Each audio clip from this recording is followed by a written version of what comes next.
কয়েকটা বছরের ভিতরে কত বড় বড় আলেম হারিয়ে গেল, যাদের শূন্যতা আর পুরো হবে না। এই ময়দানে তাফসীর যাদেরকে দেখে শুনে আমরা এই ময়দানে নেমেছি, প্রিয় আল্লামা সহ, আল্লামা লুৎফুর রহমান সাহেব সহ কত বড় বড় আলেম এই ময়দান থেকে হারায় গেল। আহমদ শফি রহমতুল্লাহ আলাইহি, জুনায়েদ বাবুনগরী রহমতুল্লাহ আলাইহি,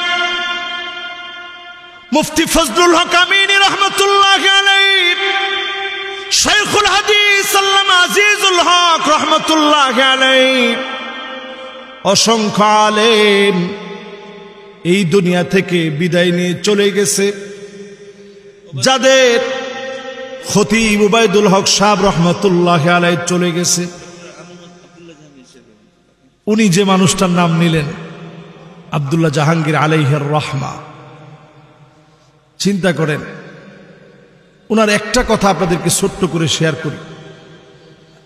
একদিন উনি আমার সাথে একটা টেলিভিশনে দেখা হয়েছে। আমি তো ওনার ছেলের সমান। উনি আমারে বললেন যে কোথা থেকে পড়াশোনা করছেন, কেমন আছেন, হাসি দিয়ে এত বিনয় নিয়ে কথা বলছে।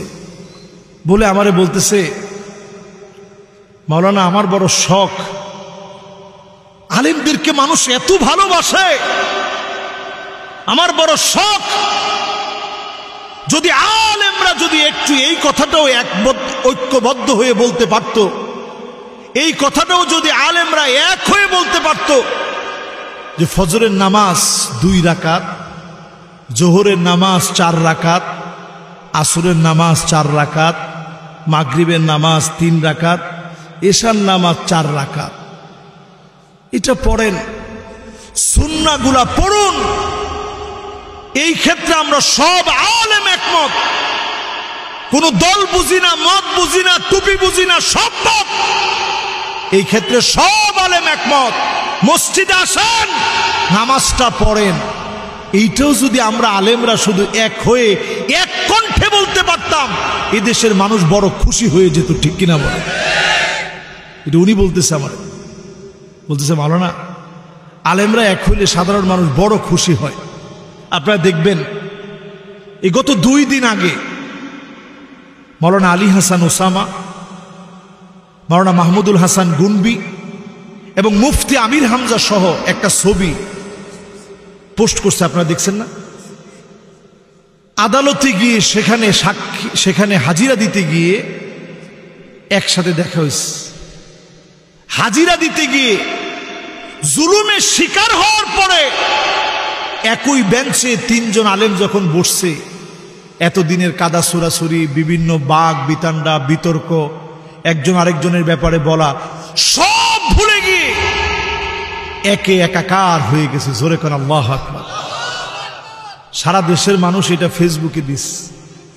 আলেম এক হলে পড়ে মানুষের দিলে বড় আনন্দ লাগে, মহাব্বত লাগে। এই জন্যই তো আপনি ফেসবুকে দিয়েছেন, ছবির উপর লিখছেন, যাহারে যদি আলেম এক হয়ে যেত, আজকে যদি আমরা এক হয়ে যেতে পারতাম, আল ইত্তিহাদ ইয়াকুল কিল্লা ওয়াল ইখতিলাফ ইউযিফুল কাসরা।